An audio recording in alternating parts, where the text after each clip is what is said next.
د پلار قاتل د عبرت څخه ډکه کیسه. د امیر المؤمنین عمر بن خطاب په وخت کې 3 نفر راغله چې یو ځوان یې د لاسه نیولی و او ویل یې ای امیر المؤمنین دی هلک زموږ پلار وژلی دی، موږ ته ترې قصاص واخله او سړی ووهه. ځوان هلک وویل چې زه یو شپونکی یم، میږي او اوښان مې څرول چې زما یو اوښ د دوی په فصل ورګډ شو.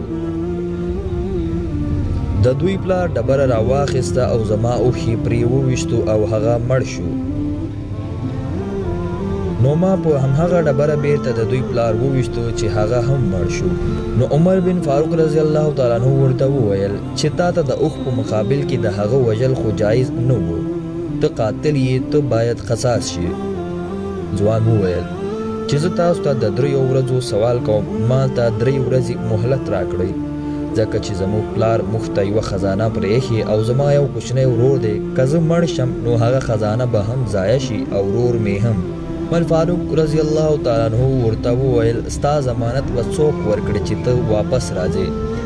نو ځوان چون نابلد و خو بیا هم د خلکو په منځ کې ولیدل او اشاره یې وکړه چې هغه سړی به زما ضمانت کوي.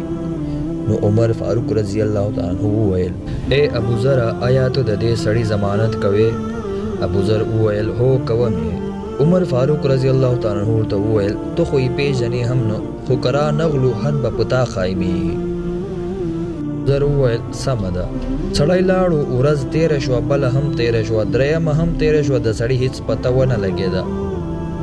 خلک هم ورخطا دي چې هسې نه په ابوذر حد قایم شي.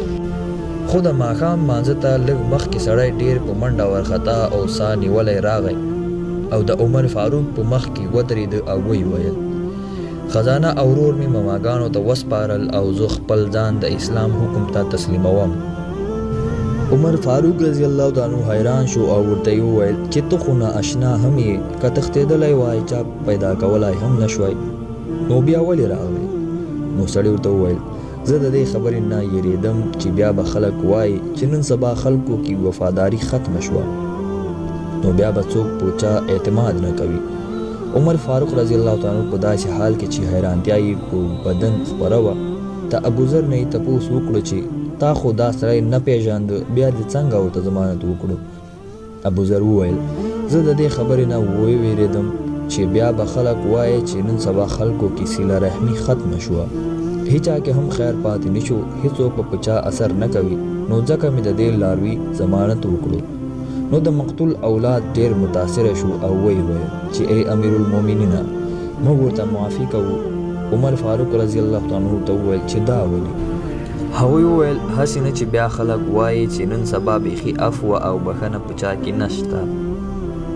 نو د دې نه معلومیږي چې د یو انسان کړنې په ټوله معاشره باندې اثر انداز کیږي. هیله کوم ملګرو چې ویډیو به مو خوښه شوې وي. د لا نورو داسې ویډیوونو لپاره زموږ چینل سبسکرایب کړئ او ویډیو له نورو ملګرو سره هم شریک